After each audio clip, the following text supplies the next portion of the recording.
তো ভাই আমি জানি না লোকজনের অ্যাকশন ক্যামেরা দেখে এত কি ভয়। Hello guys, welcome back to my channel. Another day, another ride. আর বেশি লম্বা রাইড নয়, মোটামুটি রাইডটা আজকে শর্টই আছে। তো আজকে যাচ্ছি Durgapur for a specific reason. ভাই সকালে উঠে যদি এরকম ধুলোর মধ্যে এরকম ফালতু রাস্তায় রাইড করতে হয় তাহলে কেমনই কষ্ট লাগে। এই দেখো, এর মধ্যেও ওভারটেকিং হেন তেন এসব চলতে থাকবে। অ্যাডভেঞ্চারাস, প্রচণ্ড অ্যাডভেঞ্চারাস রাস্তা। ভাই রবিবারেও রাস্তাঘাট খালিই নেই। তাহলে ভাবো যদি অফিস ডে হতো এনি র্যান্ডাম যে কোনো দিন, তাহলে রাস্তায় কতটা ভিড় থাকতো। আর ভাই বাইকে কি একটা প্রবলেম হচ্ছে আমি জানি না, এটা খুব সিরিয়াস প্রবলেম আমার মনে হয়। বাইকে স্টার্ট বন্ধ হয়ে যাচ্ছে, চলতে চলতে বন্ধ হয়ে যাচ্ছে, দাঁড়ালে বন্ধ হয়ে যাচ্ছে, হোয়াট এভার বন্ধ হয়ে যাচ্ছে স্টার্ট। আরপিএম ড্রপ করছে, কেন আরপিএম ড্রপ করছে আমি জানি না। আমাকে কোন দিকে যেতে হবে ভাই? আচ্ছা ওকে, দিস ওয়ে। একটু থ্রটেল টেনে ধরে রাখতে হচ্ছে আর কি। একদম আকাশ ফ্রেশ, একটু রোদ আছে ঠিক কথা, কিন্তু বাইক চললে তেমন কোনো প্রবলেম হচ্ছে না। আর আমি চাইবো আজকে পুরো রাইডটাতে আকাশ এরকমই পরিষ্কার থাকুক, কারণ বৃষ্টি আসলেই সবচেয়ে বেশি ঝামেলা। অসুবিধার কিছু নেই, ক্যামেরা ট্যামেরার কোনো অসুবিধা নেই, কিন্তু বৃষ্টির মধ্যে চালালে নিজে ভিজে যাবো ভাই। তো ভাই আজকে দুর্গাপুর যাওয়ার কারণটা এবার তোমাদেরকে জানিয়ে দিই। এখান থেকে দুর্গাপুর আর 45 কিলোমিটার বাকি মাত্র, মানে আমি অনেকটাই চলে এসেছি। তো আজকে দুর্গাপুর যাওয়ার প্রধান কারণ হচ্ছে নোলান কাকু ওডেসে বার করেছে, ওডেসে। তো আমরা ওডেসে দেখতে যাচ্ছি, আমরা মিনস আমি। তো যাব দুর্গাপুরে, একটার শোটা দেখবো ওডেসে, দেখে আবার ব্যাক চলে আসবো। এখন সিউড়ি থেকে দুর্গাপুর যাওয়ার কারণ ওডেসে দেখতে যাওয়ার একটাই, যে সিউড়িতে কোনো সিনেমা হলই নেই। জানি না আমি, আর একটা পচা ধ্যাড়ে চৈতালি সিনেমা হল আছে, তো ওটা কাজ করে কি চলে না চলে আমার কোনো আইডিয়া নেই। বোলপুরে আছে গীতাঞ্জলি, কিন্তু আমি জাস্ট গীতাঞ্জলিটাকে প্রেফার করি না, কারণ ওটাও থার্ড ক্লাস, ও মজা নেই ওটাতে। তো আমার সবচেয়ে কাছে মোটামুটি এনজয়েবল একটা সিনেমা হল আমি সিলেক্ট যদি করি, সেটা হচ্ছে দুর্গাপুর যেতে হবে আমায়। তাহলে জাংশানে যেতে হবে। জাংশানে গিয়ে আমায় দেখতে হবে, যারা দুর্গাপুরের আশপাশে থাকো বা বীরভূম এরিয়া থেকে বিলং করো, বীরভূম ঝাড়খণ্ড, তারা দুর্গাপুর জাংশন মল সম্বন্ধে অবশ্যই পরিচিত। তো সেখানেই যাচ্ছি, তো সেই কারণে আমি বোলপুরের উপরে দুর্গাপুরটা চুজ করলাম, দুর্গাপুর যাওয়াটা চুজ করলাম। এটাই হচ্ছে ব্যাপার। সোল পারপাস আজকে আমাদের রাইডের যে একটু সিনেমা দেখতে যাওয়া, একটু রাইড করা, that's it. That much simple it is. সমঝে কি নেই সমঝে বাতাও। কিন্তু ভাই রাস্তার কন্ডিশন এমন বিচ্ছিরি কন্ডিশন, মানে কি বলবো, স্যাড লাইফ। গাড্ডা ঠিক আছে ভাই, একটু আধটু গাড্ডা থাকলে অ্যাডভেঞ্চার হয়ে যায়, কিন্তু আমি তো চাই না যে আমি হাইওয়ের ওপর পুরোটা অ্যাডভেঞ্চার করি। তাহলে হাইওয়ের ব্যাপারটা কোথায় রইল? দুর্গাপুর 27 কিলোমিটার, আমাদের ডেস্টিনেশন এখান থেকে 35। ভাই সত্যি বলতে এই রাস্তাটা অনেকটা বেটার, এবং সেটা বেটার হওয়ার কারণ আছে, কারণ এইদিকে অনেক কারখানা আছে, তো সেখান থেকে প্রচুর ট্রান্সপোর্টের ভেহিকেলগুলো চলাফেরা করে। তো সেই কারণে এখানকার রাস্তাঘাট একটু বেটার কন্ডিশনে রাখা হয়েছে তুলনামূলক বীরভূমের ওই সাইডের রাস্তাগুলোর থেকে। যদিও পুরোটাই এরকম সিঙ্গেল লেন, বীরভূমের মধ্যে কোথাও ডবল লেন নেই, বা যেগুলো বাইপাস হয় 4 লেন বাইপাসগুলো, ওগুলো কিছু নেই। কিন্তু ন্যাশনাল হাইওয়ে আছে, ন্যাশনাল হাইওয়ে 14 আছে, কিন্তু সেটাও সিঙ্গেল লেনই বটে। ভাই আমি ফাস্ট পৌঁছে যাচ্ছি মনে হচ্ছে, কী ব্যাপার? এতটা ফাস্ট পৌঁছলে তো অনেক আগে চলে যাবো, এতটা আগে যাওয়া উচিত নয়, একটু ধীরে ধীরে চলি, একটু ধীরে ধীরে যাই, নয়তো ওখানে গিয়ে বসে থাকতে হবে। बात समझे कि नहीं समझे।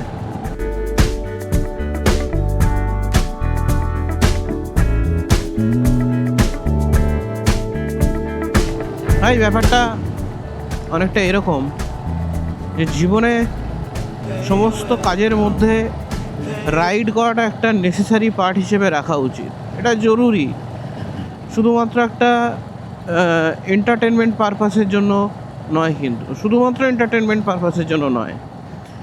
রাইডিং এটা মানে কি বলবো, সুন্দর জিনিস, যেটা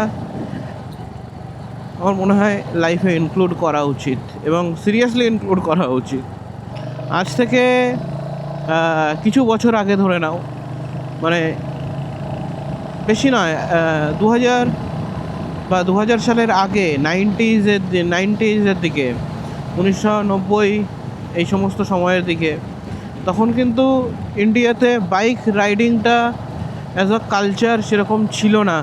রাইড করতো কিছু কিছু লোকজন আছে, হ্যাঁ অবশ্যই, তারা তখনও বাইক রাইড করতো। আমি ইন্ডিয়ার মধ্যেকার কথা বলছি, কিন্তু রাইডিং কালচার একটা সেরকম তৈরি হয়নি তখন। তার একটা কারণ হতে পারে ইন্ডিয়ার ইকোনমিক কন্ডিশন, ইন্ডিয়ার যে ব্যাকগ্রাউন্ডস যেগুলো হয় সেগুলোই। তো তখন তারপরে 1990-এর দশকের পরে 2000 সালের শুরুর দিক থেকে বাইক ধীরে ধীরে বাজারে প্রচলিত হতে শুরু করলো, কিন্তু তখনও রাইডিংটা অ্যাজ আ কালচার হিসেবে কিন্তু ইউজ হতো না। তখন বাইকটা অ্যাজ আ ট্রান্সপোর্টেশন পারপাস হিসেবে ইউজ হতো, এবং যেটা খুবই নর্মাল। ধীরে ধীরে যত দিন গেল তত ইন্ডিয়া এই রাইডিং কালচারটাকে অ্যাডাপ্ট করলো, যেটা বেসিক্যালি সত্যি কথা বলতে গেলে এটা একটা ফরেন কালচার। তো যখন ধীরে ধীরে ইন্ডিয়াতে এই রাইডিং কালচারটা গ্রো করতে শুরু করলো, সেটা বিশেষ কিছু ইউটিউবার বলতে পারো, বা বিশেষ কিছু what can I say, travel influencer, riding influencer, তো তাদের দেখা দেখি ধীরে ধীরে ইন্ডিয়াতেও রাইডিং কালচার কিন্তু একটা সার্টেন জেনারেশনের মধ্যে গ্রো করতে থাকলো। এবং এখন বর্তমানে 2026 সাল এটা, তো লাস্ট কয়েক বছর আই মিন 10-15 বছরে রাইডিং কালচারটা ইন্ডিয়াতে প্রচুর পরিমাণে গ্রো করেছে। আর আমার মনে হয়, এক সেকেন্ড, এটা পেরিয়ে নিই, তো ধীরে ধীরে এই রাইডিং কালচারটা কিন্তু গ্রো করেছে। এবারে এই গ্রোয়ের যে একটা প্যাটার্ন হয় না, এটা খুব ফাস্ট। মানে তুমি ভাবতে পারছো 15-20 বছরে একটা এরকম একটা কন্ডিশন এসছে যেখানে প্রায় তোমার প্রত্যেকটা ফ্যামিলিতে একটা করে এরকম ছেলে আছে যে এরকম বাইক নিয়ে ঘুরে বেড়ায় বা কিছু একটা হোয়াট এভার, মানে সে আওয়ারা টাইপের ছেলে। দেখো, হেলমেট না পরে এই রাস্তায় হুহা বাইক চালিয়ে যাচ্ছে, কেন ভাই? অ্যাটলিস্ট হেলমেটটা তো পরা উচিত। যাই হোক, কী যেন বলছিলাম, হ্যাঁ, তো এবারে এই যে রাইডিং কালচারটা বাড়ার বিশেষ কিছু কারণ আছে, কিন্তু কোনো কিছুই এমনি এমনি হয় না।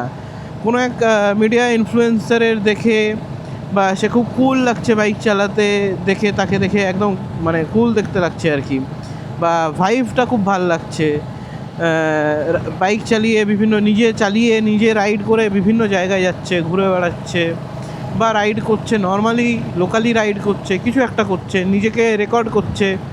তো এই সমস্ত আমি ওটা করে নিই। তো এই সমস্ত জিনিসগুলো শুধুমাত্র যে সোশ্যাল মিডিয়া ইনফ্লুয়েন্সের জন্য গ্রো করেছে তা কিন্তু নয়। ব্যাপারটার আরও অনেক কিছু কারণ আছে, আরও অনেক কিছু পারিপার্শ্বিক কারণ আছে। আমাদের দেখবে যে শহরের আশপাশে ধীরে ধীরে খেলার মাঠ কিন্তু কমে যাচ্ছে। যখন আমি ছোট ছিলাম না, তখন এরকম স্পেসিফিক কোনো খেলার মাঠ সত্যি বলতে দরকার হতো না। চলে যেতাম মাঠে, গ্রামে থাকতাম, মাঠে চলে যেতাম, সেখানে গিয়ে ঘুড়ি ওড়াতাম, বিকেলে দৌড়োদৌড়ি করতাম, সকালে খেলা করতাম। মানে সকালে এটাই অপেক্ষায় থাকতাম ছুটির দিনে যে কখন 9টা বাজবে। সকাল 6টা 6:30 উঠে যেতাম, দিয়ে 1 ঘন্টা টপ কাঁঠালের কল জায়গাটা পড়লাম, কি পড়লাম না পড়লাম সেটা ঈশ্বরই জানে। কিন্তু ওই যে 9টার দিকে তাকিয়ে থাকতাম ঘড়িতে, 9টা বাজবে কখন, ঘুড়িটা নিয়ে দৌড়বো মাঠে। কিন্তু এখন এই শহর বাজার এরিয়াতে চাকরির জন্য থাকতে হচ্ছে, বা যে কোনো প্রত্যেকের পারপাস আছে, সেই পারপাসের জন্য থাকতে হচ্ছে। এবং এই যে এন্টারটেনমেন্ট, যে সরল এন্টারটেনমেন্টগুলো ছিল ছোটোবেলা, এগুলো একদম কমে গেছে। এখন একটা খেলার মাঠ পাওয়া খুব মুশকিল ব্যাপার, আর যদি একটা খুঁজে খুঁজে খেলার মাঠ পাওয়াও যায়, সেখানে খেলতে গেলে তোমায় আগে কোচের কাছে যেতে হবে, কারণ সেখানে গিয়ে দেখবে যে একটা কোচ তার টিম নিয়ে সবাইকে ট্রেনিং দিতে ব্যস্ত। তো এটা খুব একটা ক্রিটিক্যাল কন্ডিশন, যেখানে মানুষ এন্টারটেনমেন্ট পারপাসের জন্য রাস্তাটাকে বেছে নিয়েছে বাধ্য হয়ে, যেটা হচ্ছে মানে কিন্তু one of the most dangerous. তো যতই সোশ্যাল মিডিয়া ইনফ্লুয়েন্স এসে থাকুক, যত যাই এসে থাকুক, এই যে পারিপার্শ্বিক একটা ইনফ্লুয়েন্স, এটা কিন্তু একটা বড় সড়ো ব্যাপার। জানি না এটা কে কতটা খেয়াল করেছে। রাইডিং কালচারটা গ্রো করার একটা মেজর কারণ কিন্তু এটা, যে সারা সপ্তাহ মানুষ অফিস কাছারি হেন তেন এসব করার পরেও কোনো বেসিক এন্টারটেনমেন্ট পারপাস পায় না। আইদার সে ক্লাবে যায়, পার্টি করে, অথবা সে রাস্তায় বেরিয়ে পড়ে বাইক নিয়ে বা গাড়ি নিয়ে, হোয়াট এভার।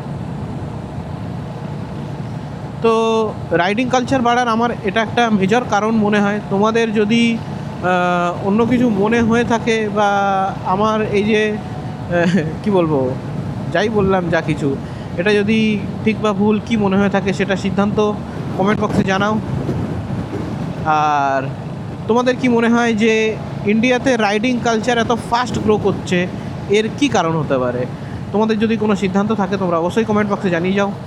আর ভাই, বীরভূম থেকে দুর্গাপুর যাওয়ার এই যে রাস্তাটা মাঝখানে পড়ে, এই রাস্তাটা কিন্তু আমার একদম এ ক্লাস, অসাধারণ রাস্তা লাগে, মানে রাস্তাটা ফাটিয়ে রাস্তা। এখানে লোকজন দাঁড়িয়ে একটু ছবি টবি তুলছে, তোরাই এখানে সবাই।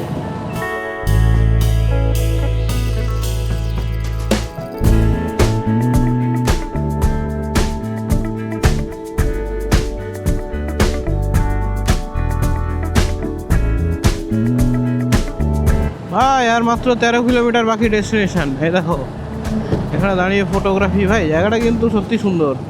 ভিতরে ভিতরে দেখো হালকা কুয়াশা কুয়াশা মতো দেখা যাচ্ছে, কিন্তু এখন বেলা 11টা বাজছে প্রায়। তো নর্মালি কুয়াশা থাকার কোনো প্রশ্ন আসে না, কিন্তু আমি জানি না, জঙ্গলের মধ্যে, এটা খুব বেশি ঘন জঙ্গলও নয়, কিন্তু তাও এর মধ্যে একটু মিস্ট টাইপের দেখা যাচ্ছে, বুঝলে কিনা, মিস্ট। ভাই এই জন্যই গাছপালা লাগানো প্রয়োজন। দেখো দুদিকে গাছপালা আছে, সবুজ আছে, কত সুন্দর লাগছে রাস্তাটা। একটা ফাঁকা মরুভূমির মাঝখান দিয়ে রাস্তা থাকতো, দুদিকে কিছু থাকতো না, ফাঁকা জমি, তখন কতটা বাজে লাগতো। গাছপালা, ভাই এই জন্য মানুষজন সবসময় গাছপালা কেটে ফাঁকা করে দিতে চাইছে, কিন্তু অ্যাকচুয়ালি নেচার আমাদের মেন পার্ট। নেচার থাকলে তবেই আমরাও নেচারের সঙ্গে কোএক্সিস্ট করতে পারবো। মানুষও তো নেচারেরই একটা পার্ট। রে ভাই কেন রে, ওয়াই গাইজ ওয়াই? হ্যালো, পৌঁছে গেছি দুর্গাপুর, আর এখান থেকে আমাদের ডেস্টিনেশন 7.7 কিলোমিটার্স। তো হাইওয়ে ধরতে হবে, হাইওয়েতে 7 কিলোমিটার, 6-7 কিলোমিটার মতো চলতে হবে। আর বাইকটাকে সার্ভিস করানোর পর আজকেই মোটামুটি একটু, এক সেকেন্ড, সরি, এখানে দাঁড়ানো উচিত হয়নি, আমাকে ওই পিছনটাতে দাঁড়াতে হতো। That is the rule of the signal. Stopping point এটা নয়, এটা turning point. Stopping point actually পিছনে, ওই যে জেব্রা ক্রসিংটা দেওয়া আছে, তো ওখানেই দাঁড়ানো উচিত, কিন্তু ভুল করে চলে এসেছি। তো সার্ভিসিং করানোর পর আজকে মোটামুটি একটু লম্বা চালানো হচ্ছে, তো দেখা যাবে যে বাইকটা টপ এন্ডে কেমন পারফরমেন্স দিচ্ছে। লো এন্ডে একটা প্রবলেম আসছে, বাইক মাঝে মাঝে অটোমেটিক স্টার্ট বন্ধ হয়ে যাচ্ছে, আরপিএম ড্রপ করে যাচ্ছে, এটাই প্রবলেম। তো আমি জানি না এটা কি সলিউশন আছে, এটা দেখতে হবে কি সলিউশন আছে, একটু রিসার্চ করতে হবে। তো ভাই জয়েন করছি জিটি রোড। ভাই আমার one of the most favourite road হচ্ছে জিটি রোড। আর সার্ভিস করার পর আজকে বাইকটার একটু টপ এন্ড পারফরমেন্স চেক করব।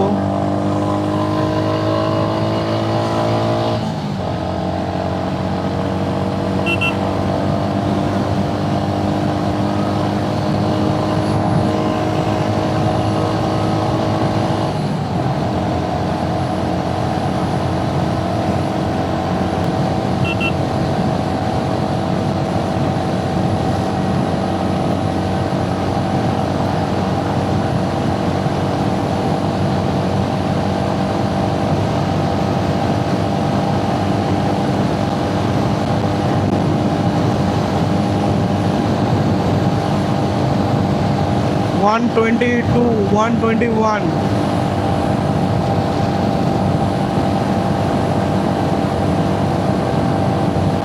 ভাই এটা 120-র উপরে যায় না ভাই, ইম্পসিবল।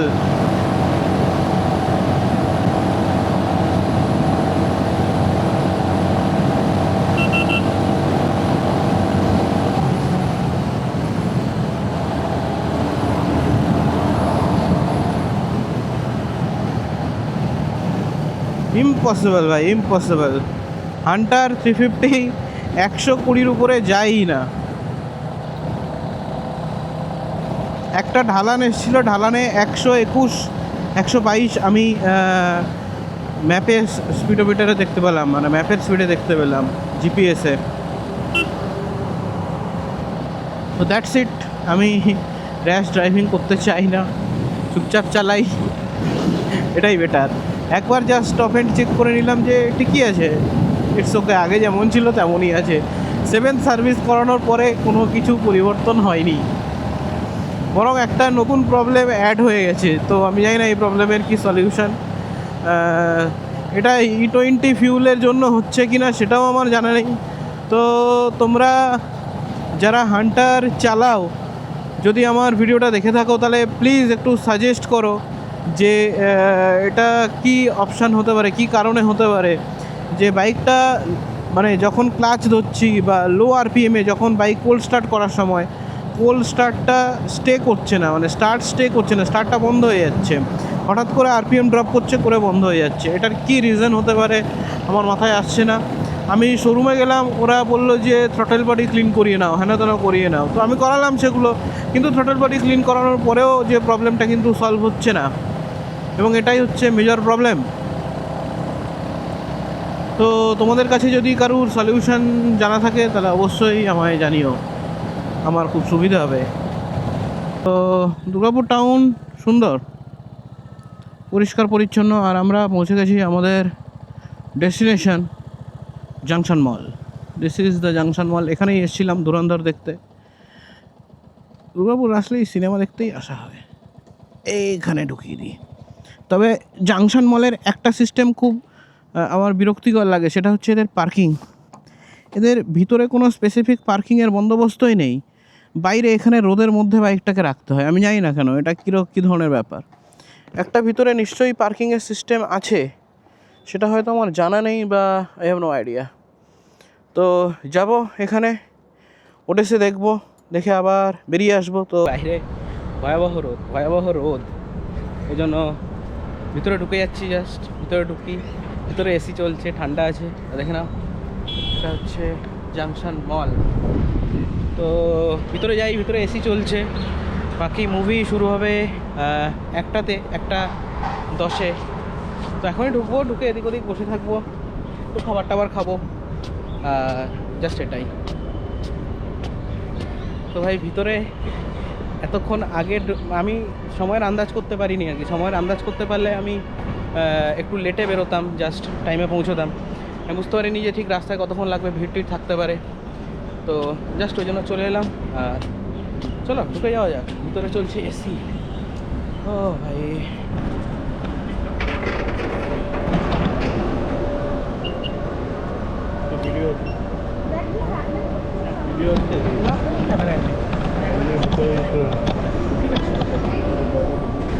আচ্ছা আমি উপরে একদম এতে যাবো, ওই SBF আই থিঙ্ক সিনেমা দেখতে যাবো। তো এগুলো সব নিয়েই চলে যাই, ব্যাগে ওকে।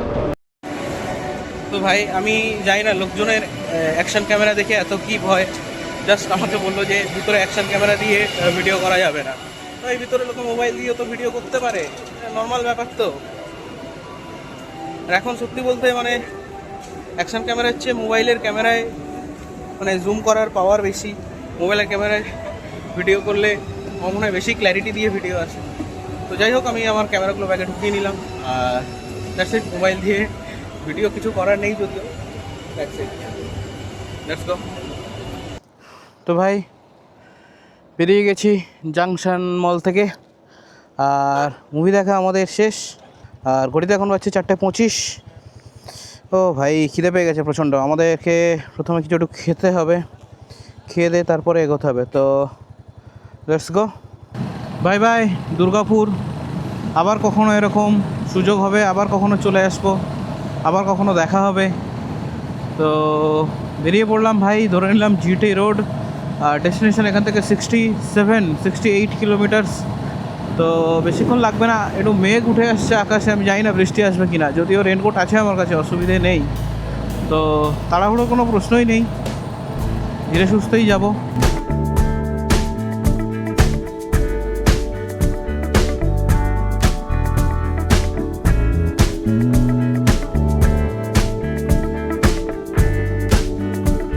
ভাই বোলপুর ঢুকে গেছি, আর বোলপুর থেকে সিউড়ি যাওয়ার মুখে এই জায়গাটা দেখতে পাচ্ছ তো, এই জায়গায় পরপর দুটো বাম্পার আছে, এবং একটু অন্ধকার হয়ে গেলে এখানে কোনো আলো থাকে না। তো হয়তো বুঝতে পেরেছো আমি কি বলতে যাচ্ছি। এর আগের বার আমি ফিরছিলাম যখন, তখন ঠিক এই জায়গাটা গাছের ছায়া, অন্ধকার, এবং তখনও কোনো আলো জ্বলেনি রাস্তায়। ওই দুটো বাম্পারে ভাই আমি যা উড়েছি 60-70 স্পিডে, মানে ভয়াবহ উড়েছি ভাই। ওই দিন আমার মনে হয়েছিল যে না, কপালে মরণ না লেখা থাকলে মানুষ মরে না। নয়তো ওই দিন আমার মানে কি বলবো, ছাতু হয়ে যেতাম ওই দিন, এমন উড়েছিলাম। বাম্পারটা ওই হিমালয়ের মতো বাম্পার ভাই, হিমালয়ের মতো বাম্পার, এত বড় বাম্পার শালা অন্ধকার জায়গায়। তো যাই হোক, সেবারে কপালের জোরে বেঁচে গেছি। কিন্তু এবারে আমি খেয়াল রেখেছি মাথায়, ভাই বাম্পার এমন জায়গায় করা উচিত যেখানে দেখা যায়, অথবা অ্যাটলিস্ট একটু ভিজিবিলিটি থাকে, একটু সাদা দাগটাগুলো দিয়ে, যেগুলো এরকম দাগ দেওয়া থাকে, এরকম সাদা দাগ দিয়ে একটু মার্কিং করে রাখা উচিত, যাতে ভিজিবল হয়। এত বড় একটা বাম্পার, এবং সেটা পরপর দুটো 10 মিটার অন্তরে, এবং সেখানে কোনো আলো নেই। তা অন্ধকার হলে ভাই সন্ধ্যাবেলা মানুষ ওখানে তো পড়বেই। এবারে ধরে নাও যারা লোকাল আছে বা যারা পরিচিত, যেমন আমি একবার গেছি, একবার উড়ে আমার শিক্ষা হয়ে গেছে, আমি জেনে গেছি। কিন্তু যদি ফার্স্ট টাইম কেউ ওড়ে আর যদি ব্যালেন্স না করতে পারে, মানে ভয়াবহ ব্যাপার, ভয়াবহ ব্যাপার। গাইজ গাইজ গাইজ পৌঁছে গেছি আমাদের ডেস্টিনেশন মানে ঘর, বুঝলে কি না? তো তো ভাই ভিডিওটা যদি ভালো লেগে থাকে, যদি একটু এনজয় করে থাকো, তাহলে লাইক করে দিও, একটা ছোটা সা কমেন্ট করে দিও, আর হ্যাঁ অবশ্যই অবশ্যই অবশ্যই করে সাবস্ক্রাইব করে দিও। বাই বাই, টাটা, দেখা হচ্ছে পরের কোনো ভিডিওতে।